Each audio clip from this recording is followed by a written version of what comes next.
Shalom à tous. Aujourd'hui, Bezrat Hashem, nous allons parler du dévoilement de la Emouna. Nous allons développer un petit peu ce thème qui est le thème basique de tout le judaïsme, sans lequel on ne peut pas dévoiler en fait le reste des degrés. Je ne vous ai pas photocopié le texte, tout simplement parce que je n'ai pas eu le temps, mais on va essayer Bezrat Hashem de développer. Je vais lire et traduire en même temps et on va essayer de développer le thème. Ce que je vais lire est tiré du livre Meimarom du Rav Harlap, celui qui enseignait en fait dans la yeshiva du Rav Kook Zatzal, dans la yeshivat Merkaz Harav. C'est lui qui était le Rav en fait principal de la yeshiva, pendant que le Rav Kook était le Rosh Yeshiva. Haemuna milevad musaga hapashut, la Emuna, à part la compréhension simple, higam milashon hamshacha.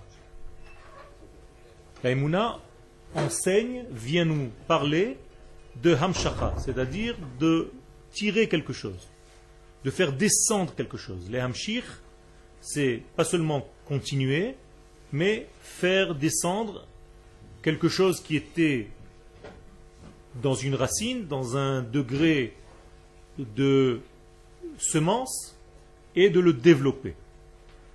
Autrement dit, le Rav nous traduit directement ici la Emouna, pas comme nous avons l'habitude de l'entendre, comme la foi, ou comme croire en quelque chose. Non, c'est faire descendre la chose en laquelle je crois, la vivre, la tirer de son potentiel absolu jusqu'à ma vie.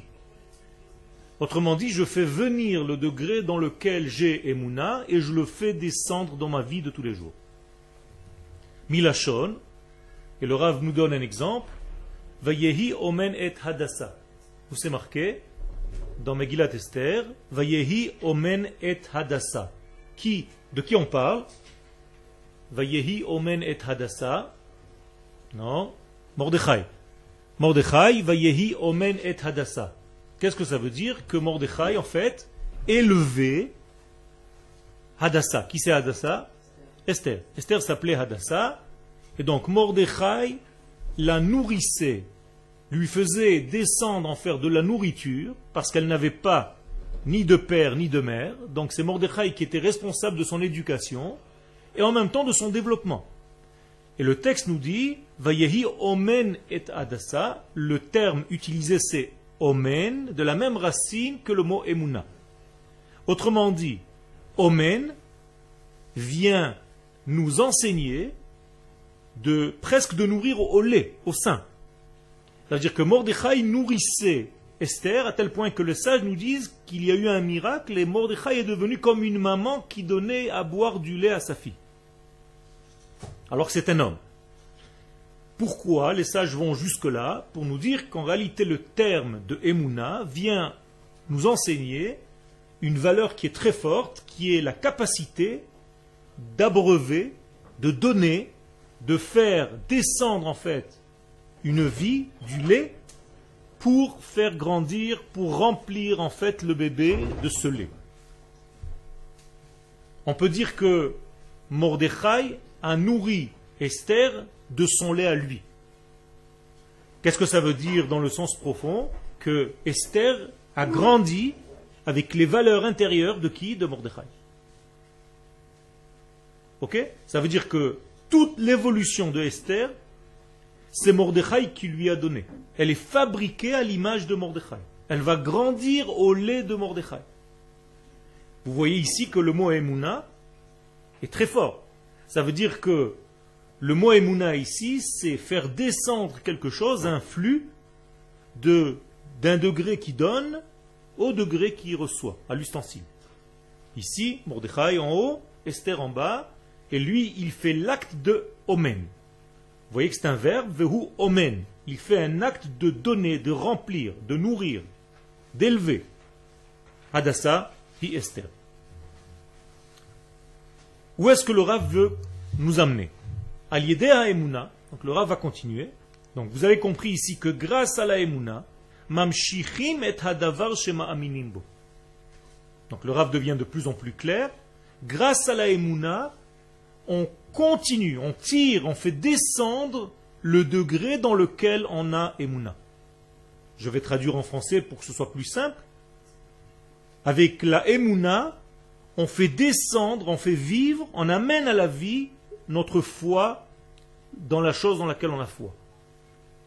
Si tu dis que tu as foi, par exemple, en Dieu, qu'est-ce que ça veut dire? Que tu es obligé, pour réaliser cette foi, de faire descendre Dieu dans ta vie. Sinon, ça ne s'appelle pas Emouna. Vous avez compris? C'est pas croire qu'il y a en haut une poupée infinie, je ne sais pas quoi, chacun l'imagine comme il veut, ce n'est pas ça. C'est pas ça, je crois en Dieu, je crois en l'existence d'une force quelconque. Ce n'est pas ça le mot Emouna. Donc nous avons une nouvelle traduction du mot Emouna qui veut dire je fais descendre à travers mes actes et ma vie le divin dans ma vie. Ça c'est le degré Emouna. Donc quand je dis Anima Amin, comment vous allez le traduire? Qu'est-ce que ça veut dire Anima Amin? Je réalise, je dévoile. Ok? Je réalise, je fais sortir, j'extériorise ce potentiel à travers ma vie et tout ce que je veux faire. וביות שכל דבר לרגלי השתלשלותו מלמעלה למטה, מן העולם העליון לעולם התחתון, הוא משיג את טבעיות העולם שעובר דרך בו, וגם את טבעיות העולם שיורד לתוכו. Le Rav nous dit, de la même manière qu'un élément qui se trouve dans les mondes supérieurs, dans une idéologie supérieure, intérieure, cachée, lorsque cette idéologie intérieure descend dans notre monde extérieur, eh bien, lorsque cette valeur se trouve dans les mondes d'en haut, elle a la forme des mondes d'en haut, mais lorsque cette valeur, elle descend dans les mondes d'en bas, dans notre monde, eh bien, elle s'habille des vêtements du monde dans lequel elle se trouve. Je traduis avec des mots simples. Quand vous parlez par exemple de main, alors dans notre monde, la main, c'est ce que vous voyez ici, c'est ma main. Mais dans le monde supérieur, il y a aussi une notion de main. Mais là-bas, ce n'est plus la même main qui se trouve ici, ça va devenir peut-être des lettres. Yud, Dalet, Yad. C'est-à-dire la même main ici que vous voyez, en haut, c'est des lettres du mot main. Et plus haut que les lettres du mot main, il y a la notion intérieure de ce que cette valeur veut dire. Donc à chaque fois que vous montez d'un monde, vous perdez la réalisation de la main telle que vous la voyez ici, mais c'est toujours le même degré. Mais il se dévoile autrement. On est d'accord? Ça veut dire que si je veux écrire par exemple une phrase, cette phrase avant d'être écrite sur ma feuille, elle était déjà dans ma pensée. Vous êtes d'accord que dans la pensée, la phrase n'était pas écrite comme sur la feuille. Mais on peut dire qu'elle était déjà dans ma pensée, elle existe déjà dans un autre niveau, elle a la forme de l'autre niveau, jusqu'au moment où elle sort et elle prend la forme de l'écriture sur la feuille. Donc elle traverse tous les mondes avant de se réaliser sur la feuille pour que vous la voyez. Est-ce que c'est clair? Alors, la même chose au niveau de la Emouna. Puisque c'est la règle de ce monde que toute chose, avant d'arriver à son dévoilement, il est dans un monde qui, avant le dévoilement, שכן מהכוונת עולם העשייה להיכשל ולהיות חסר, וכל מה שיש בעולם הזה לרגלי היותם מנותקים מן השורש העליון, עלולים להביא מהפכה גדולה בין ברוחניות בין בגשמיות ולגרום לצרות רבות ונוראות. On dit ici le Rav, notre monde est un monde qui est en fait en constant danger. Pourquoi? Ben, tout simplement parce qu'on voit ici des résultats. On est dans un monde de résultats. Tout à l'heure, je vous ai dit la phrase sur ma feuille. Mais est-ce qu'on arrive à imaginer quelque chose avant le résultat? Est-ce qu'on peut imaginer quelque chose au-delà du résultat? Déjà tout à l'heure, quand je vous ai dit que ma main, avant d'être ma main, c'est des lettres, déjà j'ai vu quelques yeux qui grossissaient. Ça veut dire quoi? On a du mal à comprendre ce que je viens de dire. C'est tout à fait naturel, parce que pour nous, ce qui existe dans notre monde, c'est ce qu'on voit, ce qu'on touche, ce qu'on sent. On a des sens. Donc ce qui n'est pas dans ce domaine-là, on ne sait même pas de quoi tu me parles. Vous êtes d'accord? Donc notre monde est en danger. Pourquoi il est en danger? Parce qu'à chaque instant, tu peux séparer, couper ce que tu vois de sa source. Et c'est ça ce que le Rav est en train de nous dire. Pourquoi notre monde est un monde dangereux? Parce qu'il te fait voir des choses, mais en réalité, tu ne vois que le résultat d'une longue évolution de cette chose-là. Et toi, tu ne vois pas l'évolution, tu ne vois que le résultat final. Donc on est dans un monde de résultats. Donc toi, tu verras quoi? Que des résultats. Tout ce que vous voyez, ce sont des résultats. Si vous me voyez moi, c'est un résultat, mais un résultat de plein de choses. Mais vous ne les voyez pas, ces choses-là, vous voyez que le résultat. Si vous comprenez que je suis quelque chose d'autre avant ce résultat, vous êtes dans le bon chemin. Mais si vous me découpez de ce qu'il y avait avant et que vous prenez que le résultat, eh bien vous êtes en danger parce que c'est une évolution, une éducation qui est dangereuse. Je vais vous donner un autre exemple qui est plus facile. Quand vous prenez un fruit, que vous achetez au marché, vous achetez une pomme. Vous prenez cette pomme, quel est le danger dans cette pomme? C'est que vous pouvez oublier qu'elle descend d'un arbre. On est d'accord? Donc, vous avez oublié l'arbre. On est bien d'accord. Quand vous voyez la pomme, c'est la pomme qui vous intéresse. L'arbre, on n'en a rien à faire. Eh bien, les chachamim te disent, non, attention. Quand tu verras la bracha, on va te rappeler d'où vient la pomme. Boré peri haetz. Je te donne le fruit de l'arbre. N'oublie pas que ce fruit que tu vois n'est qu'un résultat, mais il a un père, ce résultat. Il a une forme qui lui précédait. Avant de devenir une pomme, il y avait un pommier, il y avait l'arbre. Et toi, tu as oublié ça. Pourquoi? Parce que tu es dans un monde de résultats. Tu n'en as rien à faire. Alors moi, je vais t'éduquer à te réapprendre à voir non seulement la pomme, le résultat, mais l'arbre, la source. D'accord? Et donc chacun de nous devra vivre de cette manière-là. Plus on est relié à nos sources dans chaque domaine, plus on est équilibré. Plus on découpe les sources et on ne prend que les résultats, plus, ras v'shalom, on est dans un danger parce qu'on est éparpillé, on ne prend que des résultats, que des détails, que des choses dévoilées, on oublie complètement leur sens profond, leur neshama. Okay. Quand vous dites, c'est-à-dire que nous, toute notre vie, on est rattaché aux choses, d'accord? Parce qu'on a un rattachement à tout ce qui nous entoure, etc. Okay. Au niveau de nous, en quoi, qu'est-ce que ça nous apporte vraiment dans notre construction, dans notre avancement? C'est juste un rappel de choses? Non. Ta question, c'est à quoi ça sert que je me rappelle en fait d'où je viens? C'est très important. Les sages nous disent d'ailleurs, Da me'ain bata ou le anata olech. Dans le Maxime des Pères, dans Pirkei Avot. Si tu ne sais pas d'où tu viens, quelle est ta source, tu ne sauras pas non plus où tu vas. Moralité, si tu ne sais pas que la pomme vient de l'arbre, eh bien cette pomme, tu ne pourras rien faire avec. Tu la mangeras, mais ça sera comme manger un résultat que tu as coupé, tu lui as enlevé sa vie. Autrement dit, à partir du moment où je coupe la pomme de l'arbre, qu'est-ce que devient cette pomme? Elle commence à quoi? À mourir. On est d'accord.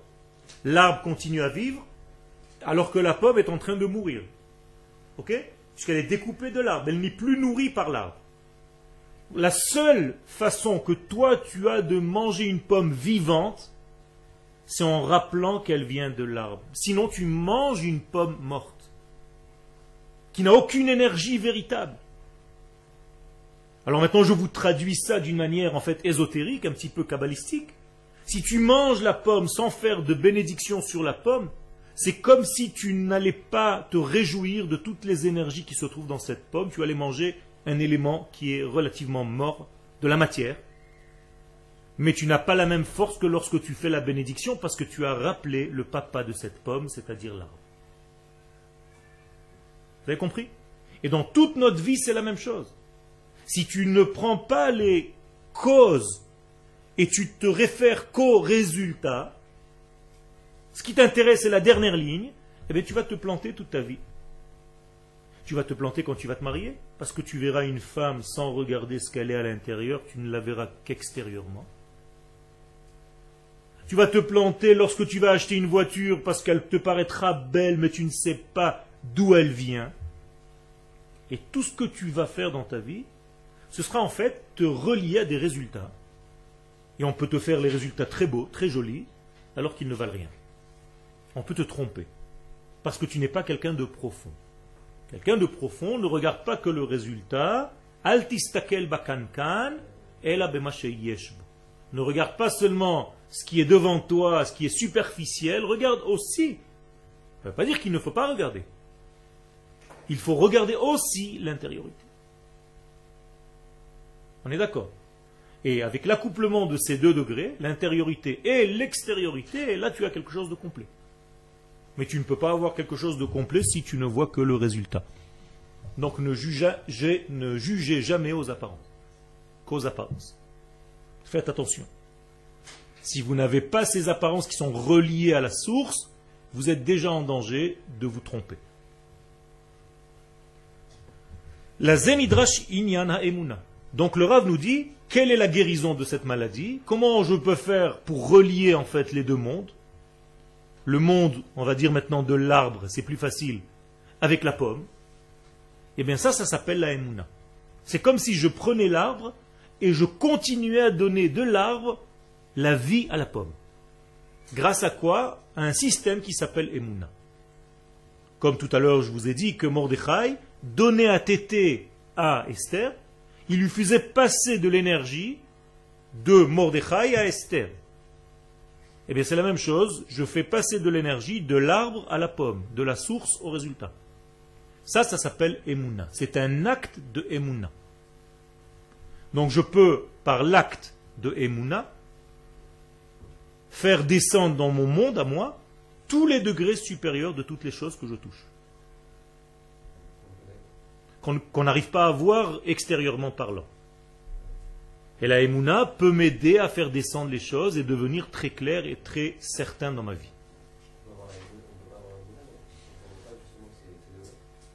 On ne peut pas. On ne peut pas avoir de la Emouna, ça ne s'appelle pas Emouna si ces degrés n'arrivent pas dans ton monde. Tu vis dans un monde sans Emouna ou avec une petite Emouna. Ce qu'on appelle Katne Amana. Tu ne vois pas clairement le lien des choses. Tu ne vois pas l'image globale. Tu ne vois que des petits détails. Alors justement, la Emouna c'est le tuyau, le canal par lequel tu feras descendre ces degrés qui existent déjà dans un monde supérieur au monde inférieur dans lequel tu es. D'accord?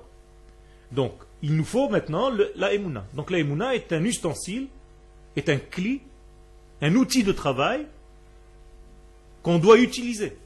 Et pour l'utiliser, il faut l'étudier. Donc il faut savoir ce que c'est la Emouna. Et donc, celui qui dévoilera la Emouna Tehora, pourquoi il rajoute maintenant Tehora qui veut dire pur? Parce que tu peux même rajouter des choses en descendant. On est d'accord?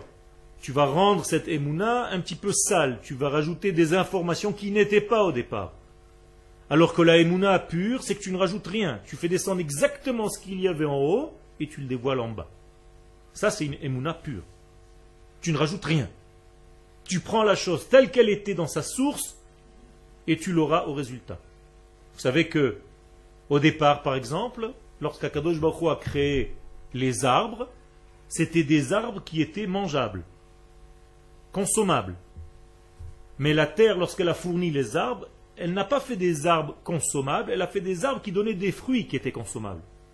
Ça veut dire l'arbre lui-même n'est plus consommable, on consomme que les fruits. Donc la terre s'est éloignée d'un degré de ce que Dieu a demandé. En hébreu, Dieu demande etz peri, ose peri. Un arbre fruit qui fait des fruits. Ça veut dire même l'arbre c'est un fruit et même le fruit c'est un fruit. On peut manger les deux et ils ont le même goût. Alors que la terre, qu'est-ce qu'elle a fourni? Etz ose peri. Un arbre qui fait des fruits, mais c'est plus un arbre fruit lui-même. Moralité, il y a un décalage entre ce que Dieu a demandé et ce que la terre a dévoilé. Pardon? Depuis la création du monde où Dieu a dit à la terre de fournir ça. Qu'est-ce que ça veut dire? Ça veut dire que notre monde, il est en décalage avec l'idéal divin. On n'est pas dans l'idéal divin dans ce monde. Car l'idéal divin, c'est que l'arbre et le fruit aient le même goût. Alors que nous sommes dans un monde où on mange que des fruits. On ne mange pas des arbres. Et pourtant, On va arriver à un temps où on pourra manger l'arbre. Et il aura le même goût que le fruit lui-même que tu manges maintenant. Ta'am ha'etz ke ta'am ha'pri. Comme ça nous disent les sages, le goût de l'arbre aura le goût du fruit de l'arbre. Ok? Pourquoi nous on influe sur la nature? C'est pas nous, la nature elle suit son devoir, comme on avait expliqué plus tôt, le chat qui fait complètement parfaitement le devoir de Hachem sans Esamouna. Tu poses la question, est-ce que la terre a un libre arbitre? Voilà. Oui. Oui. Ok. Alors, et c'est à la création du monde, la terre ne fait pas exactement ce que Dieu lui dit. D'ailleurs, Dieu punit la terre. Et il lui dit, à partir d'aujourd'hui, tu sortiras des ronces. Okay. Il y a un problème chez la terre aussi. Okay. Comment on peut punir la terre? Pourquoi la terre, qu'est-ce qu'elle a fait? La terre, c'est une nature. Apparemment, elle n'a pas de conscience. Eh bien, ce n'est pas tout à fait exact. Il y a même à l'intérieur de ces éléments des décalages. Ce décalage n'est pas que la terre ne veut pas faire la volonté de Dieu. Au contraire, la terre veut faire la volonté de Dieu. Mais la création du monde, par définition, c'est déjà un éloignement de Dieu. C'est à cause de l'homme? Non, c'est à cause de la création, tout simplement. À partir du moment où Dieu sort de son unité divine et crée un monde qui est extérieur à lui, entre guillemets, eh bien, il y a un éloignement. Et cet éloignement cause qu'il y ait des différenciations entre les choses. Ça veut dire que dans un monde divin, l'arbre et le fruit ont le même goût. Mais dans un monde humain, l'arbre et le fruit n'ont pas le même goût. Tu ne peux pas manger l'arbre, tu peux manger que le fruit. Pourquoi l'éloigner? Tout simplement parce que c'est ça la création. Créer, c'est sortir de l'unité vers la pluralité. Bara, en hébreu, veut dire sortir dehors. Comme en arabe. Barra. C'est pas qu'il gère pas. C'est ça le secret de la création. Dieu gère toute sa création, mais il a fait en sorte de créer un monde pas complet, décalé. Pourquoi? Pour placer dedans l'homme qui fera le travail de compléter et de revenir à cette notion première qui était avant. C'est-à-dire c'est ça le travail de l'homme. Donc Dieu crée un monde imparfait volontairement. Donc ce décalage entre l'arbre et le fruit, c'est volontaire. Maintenant, l'homme va devoir faire un travail durant sa vie pour qu'un jour, les choses changent. Et qu'on arrive à manger même de l'arbre comme on mange du fruit de l'arbre. Quel est l'outil de travail qui nous permet de faire ça? La Emouna. Donc qu'est-ce que c'est la Emouna? Ramener Dieu, en fait, ramener le divin dans toute chose que je touche dans ce monde. Ok? Je vais maintenant, dans l'exemple de tout à l'heure, au marché pour acheter des pommes. Eh bien, chaque fois que je vais prendre une pomme dans ma main, je vais introduire dans cette pomme de la Emouna. C'est-à-dire, je vais ramener entre guillemets Dieu dans cette pomme pour lui continuer la vie, et c'est ça que je consomme. Je ne mange pas la pomme elle-même, ni la matière de la pomme seulement. Je mange l'énergie divine qui se trouve à l'intérieur. Et là, ça me fera autre chose à l'intérieur de moi-même. Je ne serai pas seulement rassasié avec un mal au ventre. J'aurai quelque chose de supérieur que quelqu'un qui mange qu'une pomme, que la matière de la pomme aura. Donc il y aura une grande différence entre nous. Ok? Ça, c'est le rapport qu'on a avec la nature, la création. Okay. Et comment arriver à mettre la Emouna, par exemple, dans le travail Mais c'est la même chose. Je vais au travail, je rentre dans mon studio de travail. Au lieu de travailler d'une manière superficielle, extérieure, pour fournir le travail que je dois fournir aujourd'hui parce qu'à midi je dois partir, je mets dans ce travail tout le côté divin. C'est-à-dire, j'introduis dans mon acte, Akadosh Baruch Hu rentre en moi, que la Shrina passe par mes mains dans ce que je vais faire et dans ma pensée, dans ce que je vais penser concernant ce travail, pour que ton nom se dévoile un petit peu plus dans le monde grâce à ce travail, apparemment qui n'a aucun rapport avec la Torah. Tout a un rapport avec le divin. Ouais, il va te dévoiler quelqu'un qui va téléphoner pendant des heures. Comment il va dévoiler Hachem? Eh bien, il pourra, dans sa conversation, introduire des notions de dévoilement de Dieu, de Moussa, de Emouna. Il dira à celui à qui il parle, tu sais, tu devrais être quelqu'un de plus posé, de plus gentil, et lui donner un certain moussard de vie pour en fait ramener Dieu un petit peu plus dans le monde. Au lieu de dire toute la journée, alors qu'est-ce que tu fais ce soir, Dieu, hier, soir. Par exemple,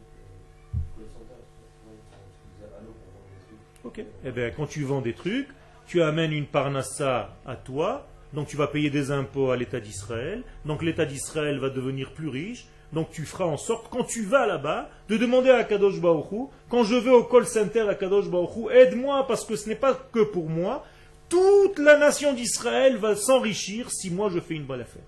Tu verras que ça marchera mieux. Parce que ta pensée, ta tête est ailleurs. Ok? Et un scientifique, lorsqu'il rentrera dans son laboratoire, il demandera à Kadosh Baruch Hu au volant de sa voiture, à Kadosh Baruch Hu, je vais dans 10 minutes arriver au laboratoire, fais en sorte que je découvre quelque chose de très important parce que je veux qu'il y ait un orgueil national à l'État d'Israël. C'est tout. Okay, ça paraît simple, mais c'est en réalité, tu amènes du divin dans chaque chose que tu fais. Pour ta nation, pour ton peuple.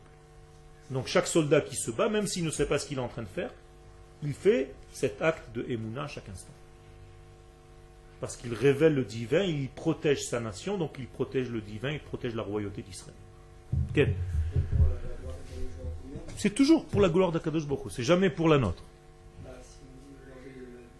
C'est ça, l'orgueil de l'âme Israël, c'est l'orgueil de Dieu. C'est la même chose. C'est ça qu'il faut comprendre. L'orgueil national de la nation d'Israël, c'est Dieu. Quand Israël est glorifié dans le monde, c'est Dieu qui est glorifié dans le monde. Quand une nation sort en guerre contre Israël, elle sort en guerre contre Dieu. C'est la même chose. Ok? Quelqu'un qui fait, par exemple, comme ça, il dit je vais travailler, faire en sorte que je réussisse tout ça pour la prochaine, mais qu'il ne réussit pas dans ce qu'il fait. Ça veut dire qu'il s'y prend mal. Il faut aussi qu'il sache quoi parler. C'est pas qu'il soit aussi en train de bégayer au téléphone et qu'il raconte n'importe quoi. Parce qu'il est parti à la gloire. On va lui dire tu es bien gentil, mais tu es en train de partir pour la gloire, toi. Donc, barre-toi d'ici, tu ne corresponds pas au travail. Il faut quand même avoir un apprentissage, il faut s'entraîner. D'ailleurs, s'entraîner se dit comment en hébreu? Leit amen. La même racine que le mot Emouna. C'est la même racine. Donc s'entraîner, c'est devenir de plus en plus quelqu'un qui est capable de faire descendre le flux divin dans ce monde.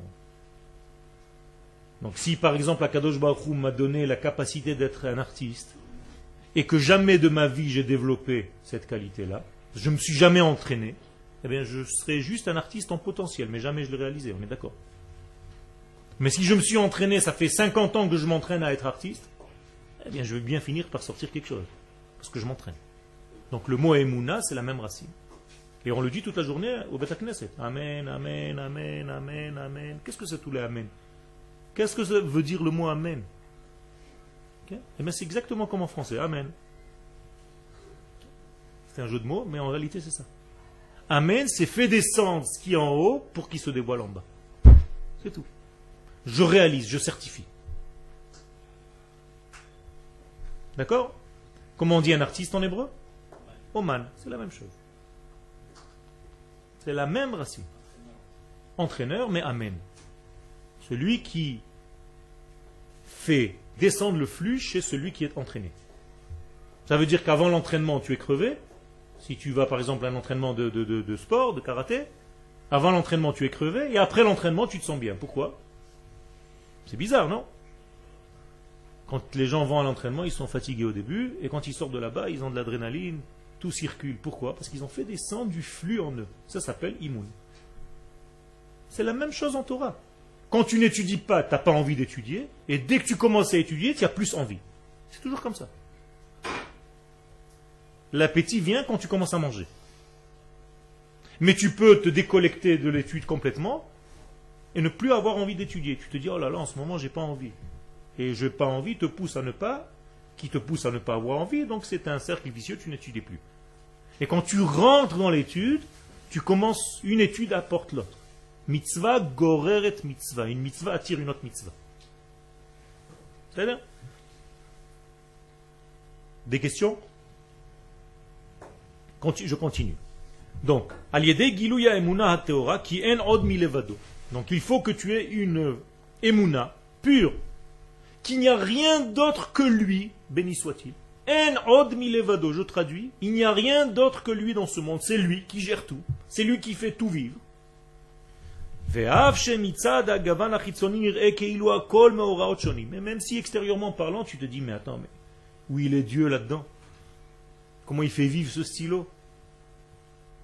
C'est quelque chose qui est complètement déconnecté, c'est un bout de plastique, il n'y a rien.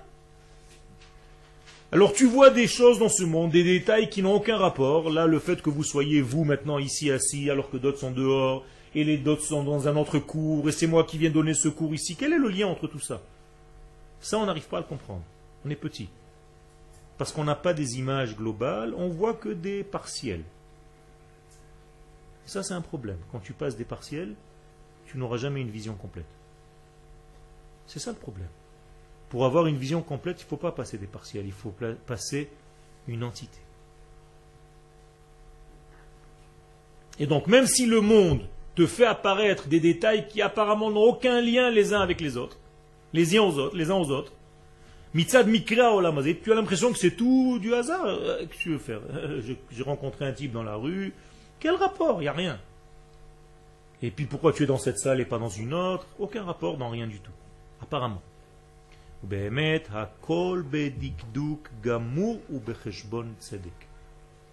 La Emouna va t'apprendre que ce n'est pas du tout comme ça que ça se passe.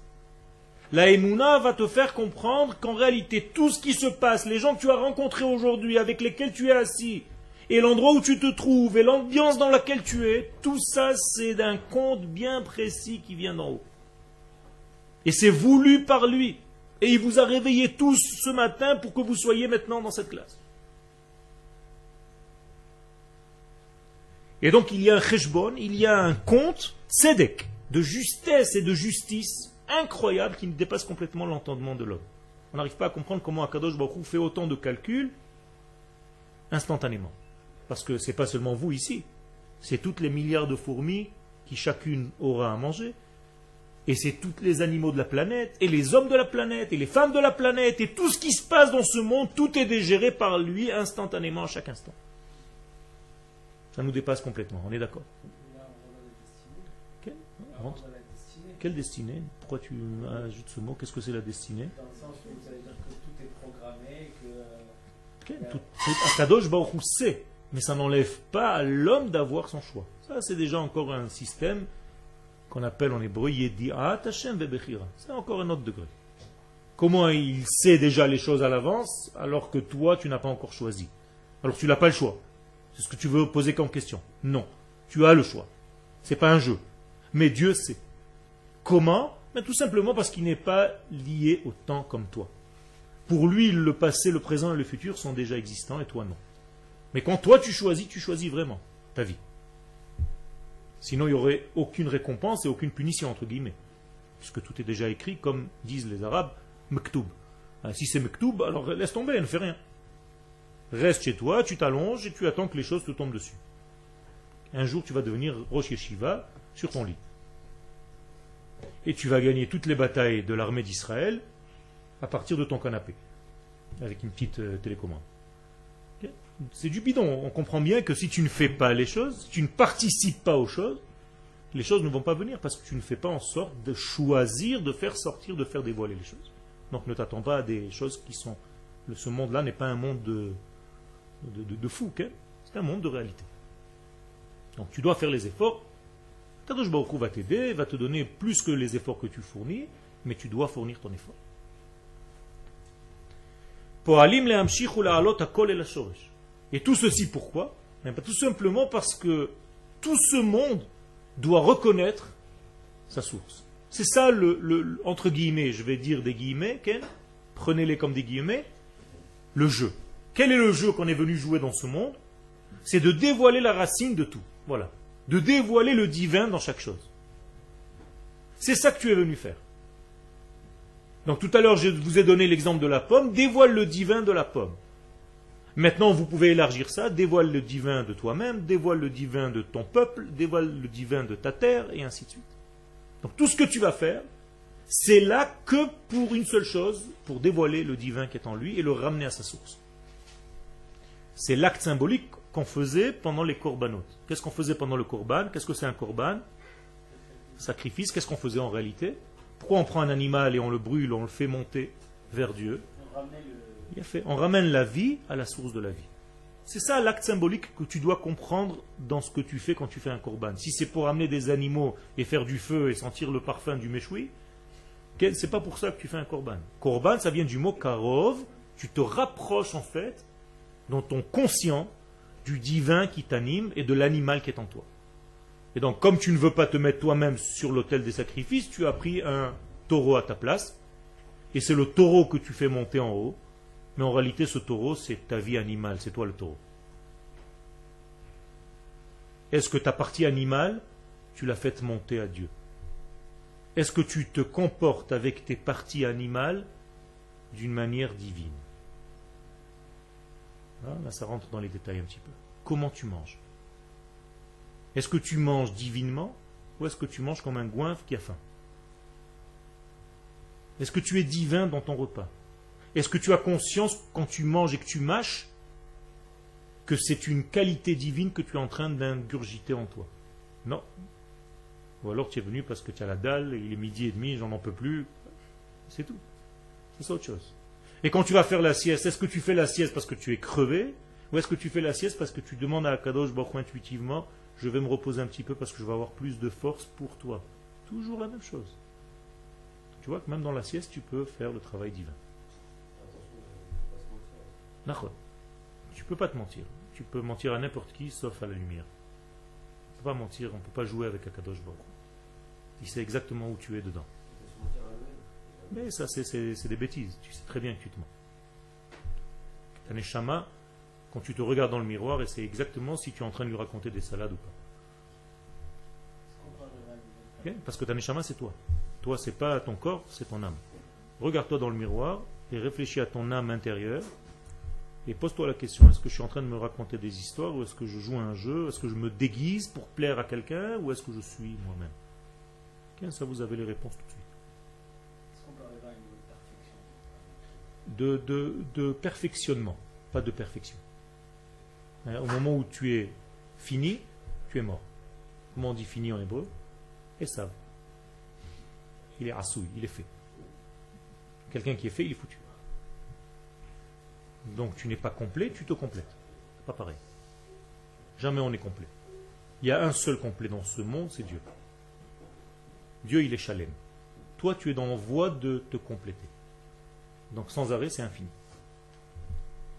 Ve'az, kemo shebereshit ha'yitzira haya kol rak letov, ou kol rak tov. Alors, dit le Rav, on va revenir à un degré de comprendre que de la même manière que lorsqu'Akadosh Baruch Hu a créé le monde, tout était bien, seulement bien. Ve'ara loba ela mitzad ha'amshacha. C'est l'homme qui a fait venir le mal dans ce monde, puisque le mal était au potentiel, il n'était pas encore réalisé. Et si tu fais ce travail de Emouna, si tu utilises cet ustensile qui s'appelle la Emouna, eh bien tu redévoiles le divin qui est dans chaque chose, donc tu reviens à la source, donc tout deviendra bien. En fait, ton monde redevient bien comme c'était initialement. Toute ta vie devient de plus en plus meilleure. Olech Vatov. Ça va en devenant bon, en se bonifiant. D'accord? Puisque tu dévoiles le divin dans chaque chose comme il était à sa source au départ. C'est ça qu'on doit faire, tout simplement. Ok? Alors, je peux donner une vie spirituelle à ce feutre, en soulignant des livres de Kodesh. Ok? Donc, ce feutre est content, il se dit, j'aurais pu terminer dans une faculté, pour fabriquer des bombes chez un Palestinien. Et grâce à Dieu, je suis tombé sur un livre de Kodesh et je fais le travail d'Akadosh Baruch Hu au lieu de préparer des bombes et de détruire le monde. Vous comprenez? C'est-à-dire que tout existe dans chaque élément. Et la même vache pourra dire, heureusement que je suis tombé dans l'assiette de ce tzaddik-là, et pas dans l'assiette de ce rachat là-bas qui fait même pas de bracha quand il mange et qui n'en a rien à faire complètement, c'est une lien de son ventre. Alors que dans l'assiette de ce tzaddik, imaginez-vous la vache qui a terminé dans l'assiette du Baba Salé. Okay. Heureuse la vache qui est tombée dans son assiette. Et elle kiffe. Elle se dit, il mange moi encore plus. À chaque fois qu'il est en train de la mâcher, elle monte vers des mondes supérieurs. Ok. Il y a une histoire par exemple de Yahou Anabi avec des vaches, une qui devait amener l'idolâtrie, et justement. Les taureaux, les deux taureaux, un pour le Baal, un pour Eliyahu Hanavi. Donc ça veut dire que ne voulait pas les vaches. Là-bas, c'est pas pareil. Là-bas, la vache n'a pas voulu avancer et les gens, les prophètes du Baal sont venus demander à Eliyahu Hanavi et fais-nous avancer cette vache, elle ne veut pas, ce taureau, il ne veut pas bouger. Et Eliyahu Hanavi est allé parler au taureau. Et le taureau lui a dit, écoute, je ne veux pas avancer parce que c'est pas honnête. Le taureau que toi tu as pris et moi, on est frères. On a grandi dans la même étable. Et lui, tu le prends pour faire un korban pour Dieu. Et moi, où je vais finir? Un korban pour ces gens du Baal. Et alors, qu'est-ce que lui répond Eliyahu Hanavi? C'est pas pareil. Tu n'es pas déconnecté. Là, tout le monde va voir que ça ne va pas marcher avec toi. Ce qu'ils vont faire eux. Donc, qui tu sers en réalité? Dieu. Donc, ne t'inquiète pas, la lumière de Dieu sera ressortie même à travers toi, même par toi. Alors, par rapport au stylo qui sert à autre chose, il n'y a pas de comparaison. On ne va pas dire, tu vois, il y avait deux stylos, celui-là est parti là-bas, celui-là est parti là-bas, concrètement. Tu comprends? Là-bas, c'était un test. Il y avait un test, tout le monde regardait. Ce qui allait se passer, tout le monde attendait. Les deux taureaux étaient un en face de l'autre. Alors, c'est pour ça que le taureau ne voulait pas avancer. Et après, il a accepté. C'est ça? Question? Donc, on revient au bien. Notre but, c'est d'amener de la vie dans le monde. Notre but, c'est de ne pas détruire le monde. Au contraire, c'est d'être pour la vie. Nous sommes pro-vie. Nous ne sommes pas anti-vie. C'est pour ça que toute forme de terrorisme qui vient tuer la vie, nous, on doit l'éliminer, en fait. On n'est pas pour éliminer des hommes. Mais ceux qui sont contre la vie, c'est un danger pour l'humanité. On est d'accord? Okay. Donc le but, c'est d'amener la matérialité vers la source. D'accord. De ramener de la source vers la source. C'est la même chose. En réalité, on amène le divin à le dévoiler dans la matière, parce que la matière, tu es bien conscient qu'elle ne peut pas monter. Ça ne veut rien dire faire monter. Alors, c'est une expression religieuse, entre guillemets. On fait monter vers le divin. Mais en réalité, ça veut dire que c'est le divin qui se dévoile un petit peu plus dans cette même matière. Autrement dit, toi, tu ne voleras pas, mais tu pourras de plus en plus dévoiler Dieu de ton endroit où tu es. Donc, quand tu dis « je monte vers Dieu », en réalité, tu ne montes pas vers Dieu, tu fais un peu plus descendre Dieu vers toi. Tu le dévoiles. Descendre, c'est pas qu'il est loin, c'est le dévoiler. Car Dieu est là. Il est omniprésent et omnipotent. Il peut tout et il est partout. Alors qu'est-ce que ça veut dire que tu le fais descendre? Eh bien, tu le dévoiles. Dévoiler, c'est faire descendre. Comme sur le mont Sinaï, il y a marqué Ve'it Galia. Quand il y a marqué Vayered Hashem al Har Sinaï, Dieu est descendu sur le mont Sinaï. Vous croyez qu'il était sur une soucoupe volante, qu'il est descendu? Il n'est pas là-bas pour être ici. S'il était là-bas, ça veut dire qu'ici, il n'y avait pas Dieu. On ne peut pas dire une chose pareille. Dieu était partout, tout le temps. Seulement, au mont Sinaï, il s'est dévoilé. Donc on dit qu'il est descendu. Comprenez, descendre dans le niveau de la Torah, c'est pas descendre du haut vers le bas. C'est se dévoiler du monde voilé vers le monde dévoilé. C'est ça équivaut le mot descendre. Par exemple, maintenant, je peux faire descendre le niveau de ce que j'ai à dire au niveau de ce que vous avez à écouter, pour me mettre au niveau que vous puissiez m'entendre. Donc, je suis descendu nulle part, mais je me suis un petit peu plus développé par rapport à votre niveau. Vous avez compris ce que ça veut dire, descendre?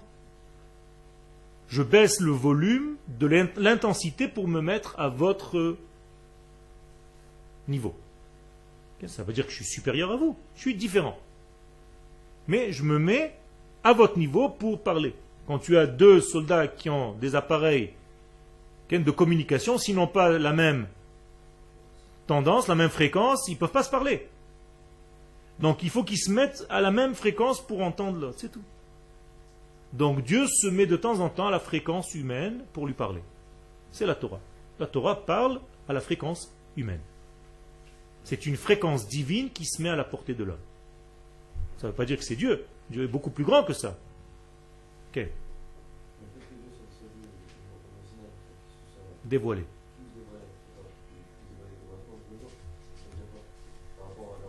Ça veut dire que à ce moment-là, l'ustensile était prêt, il s'est ouvert plus pour que Dieu arrive plus. Autrement dit, ça ne dépend pas seulement de Dieu, ça dépend de toi. Si toi tu es ouvert, eh bien Dieu se dévoile plus.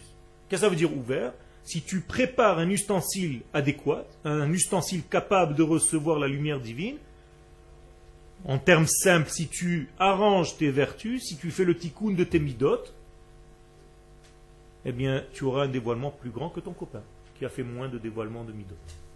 Comme on dit, si on n'a pas de dévoilement comme à l'époque, si on n'a pas de dévoilement comme à l'époque, par exemple,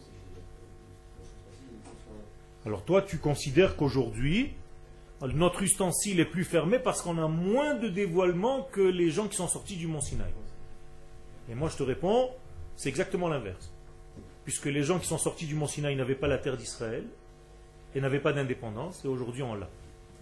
Ça veut dire que notre niveau d'aujourd'hui, il est, Baruch Hashem, bien avancé. Au contraire, à Kadosh Baruch Hu, le fait qu'on soit revenu sur notre terre, c'est une preuve que notre ouverture a été bonne et que la punition de l'exil s'est terminée. Et c'est pour ça qu'on est sur terre. Pourquoi Dieu nous a renvoyés en exil? Parce qu'on n'était pas capable de rester ici. Donc le jour où il nous ramène ici, c'est qu'on est capable d'y rester. Donc Baruch Hashem, Akadosh Baruch Hu nous ramène sur cette terre parce qu'apparemment le peuple juif a avancé. Pourquoi? Qu'est-ce que c'est de se dévoiler? Tu as l'impression que le ciel va s'ouvrir, il y aura une main qui va sortir avec un talit? Non, non, c'est la même chose. Se dévoiler, ce n'est pas exactement comme on peut imaginer. On voit trop de films. Alors justement, pose cette question. C'est plus... Voilà. Qu'est-ce que ça veut dire dévoilement de Dieu? Qu'est-ce qu'ils ont vu en réalité? C'est ça que tu poses. Alors, sache qu'en réalité, c'est très, très, très complexe. C'est pas aussi simple qu'on peut penser. La preuve, c'est que 20% par exemple des enfants d'Israël ne sont pas sortis d'Égypte. Comment ça se fait? Ils n'ont pas vu tous les miracles, toutes les plaies? 20% que sont sortis. Et 80% sont restés. Alors je pose la question, qu'est-ce qu'ils ont vu alors? Eh bien, il était possible de tout traduire d'une manière très naturelle. La preuve, c'est que 80% ont dit, ouais, ça va, bon, il y a des plaies, il y a des grenouilles. Ça va, hein, ne fais pas... Et après tu viens, tu lui dis, oh, regarde, il y a eu des poux maintenant. Dis, oh, ça va, ben, des poux, il y en a partout, ça va, c'est un petit peu plus que d'habitude, mais qu'est-ce qu'il y a? Tout tu peux dire comme ça. Non, la preuve c'est que 80% n'ont rien vu. Si c'était plus flagrant, 80% auraient dû sortir d'Égypte, tout de suite. Bien fait. Pourquoi ils n'ont pas voulu voir? Ça veut dire qu'ils n'ont pas voulu voir. Ils étaient dans quel système mental? Fermé. Aujourd'hui aussi, au mont Sinaï aussi, tu peux montrer à quelqu'un quelque chose, et s'il est fermé mentalement, il ne verra rien. Tu peux prouver au monde entier qu'Israël a raison. S'il n'est pas capable de voir ça encore, il va te dire toujours contre. Nos frères qui se trouvent encore en exil, tu as beau leur dire qu'on est en train d'ici faire l'histoire du peuple d'Israël, ils continuent à rester à Paris. Pourquoi ils sont aveugles? Quel est le problème? Alors c'est ça le problème, c'est que c'est un système d'éducation, tu as ta réponse, c'est que tout dépend de la manière que tu as de voir les choses. Il y a des gens qui avec la même chose verront une grande lumière, et les autres ne verront rien, ne verront que du noir. Ou le chol bnei Israël haya or, alors qu'il y a chosher de l'autre côté. Ça veut dire que pendant qu'il y avait la lumière, il y avait aussi le noir. Comment est-ce possible? Ça dépend où tu te trouves. Tu peux être en train de voir la lumière et tu peux être dans la même situation à côté de ton frère et lui ne voit que du noir. Abraham Avinu dans la caverne de Marpella. Abraham Avinu voyait la lumière de Adam Arishon et Ephron vous voyez que dalle. Vous voyez que du noir, une caverne, qu'est-ce qu'il vient acheter ici? Tu comprends? Ça veut dire, à 50 cm près, tu peux avoir un type tout le temps heureux et un type tout le temps râleur. Pour la même chose qui se passe. Vous allez descendre tout à l'heure manger, un va râler du repas et l'autre va se dire, ah là là, quel kiff.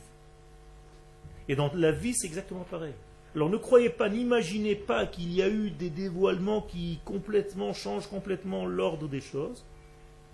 C'est l'homme qui se trouve dans la position de receveur, c'est sa manière à lui de recevoir qui change tout.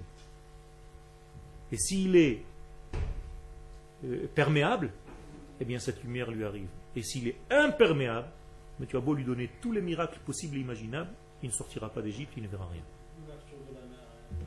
C'est la même chose. L'ouverture de la mer Rouge, ça peut se définir par une force. La preuve, c'est qu'il y avait des sorciers à cette époque. On peut te dire, regarde les sorciers, ils peuvent faire le sang, la même chose. Il y avait des sorciers comme ça, en Égypte, qui faisaient la même chose que Moshe. Ils jetaient des trucs, ils sortaient des serpents, des machins. Alors le type qui est à côté, qu'est-ce qu'il se dit? Oh, ça va, lui il peut, l'autre il peut aussi. C'est une question d'école de sorcellerie. Où est-ce que tu as étudié? Quel? Vous comprenez? C'est pour ça que Dieu donne toutes ces choses-là. Si Dieu voulait impressionner, il n'aurait pas amené des khartoumim, des sorciers égyptiens qui soient capables de faire apparemment la même chose. Sinon, à quoi ça sert? Eh bien, pour rester dans le choix. Sinon, tu n'as plus de choix. Et le type qui reste dans le choix, parce qu'il a le choix vraiment, il se dit, mais attends, je comprends rien. Lui, il arrive à faire ça aussi. Et lui, il arrive à faire ça. Pourquoi j'aille avec lui et pas avec lui? C'est-à-dire que le choix est toujours maintenu. Ok.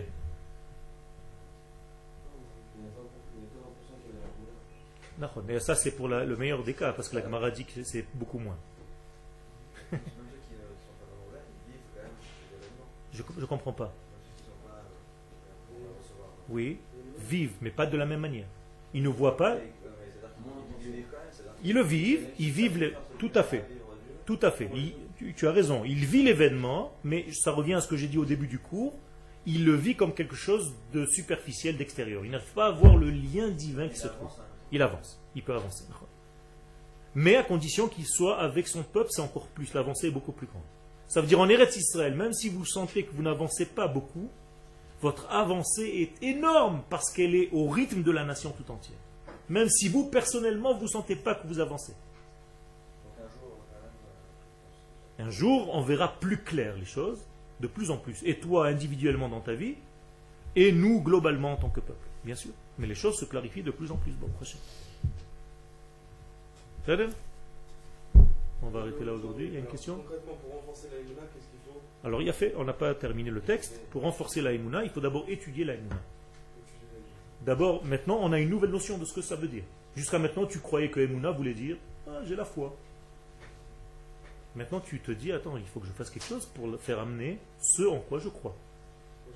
Donc, concrètement, il faut ouvrir les robinets de ton être pour faire descendre le divin dans chaque chose que tu fais. Ok? Maintenant, je vais aller rendre visite à mes parents. Eh bien, en roulant, je vais demander à Kadosh Baruch Hu que je viens faire sa volonté pour qu'il y ait plus d'éthique et de morale dans le monde. C'est pour ça que je fais le respect de mes parents. Donc permets-moi d'arriver en bonne santé vers mes parents, de revenir en bonne santé parce que je fais une mitzvah pour dévoiler ton nom encore plus dans le monde. Vous comprenez? Toute chose, c'est comme ça. Et toute ta journée doit être remplie d'éléments comme ça. Et s'ils sont liés à la nation d'Israël, c'est encore mieux. Qu'est-ce que j'ai fait aujourd'hui pour ma nation, pour mon peuple? Et pas seulement pour ma petite peuple. On a parlé de peuple. Tout à l'heure. Sada Rabba.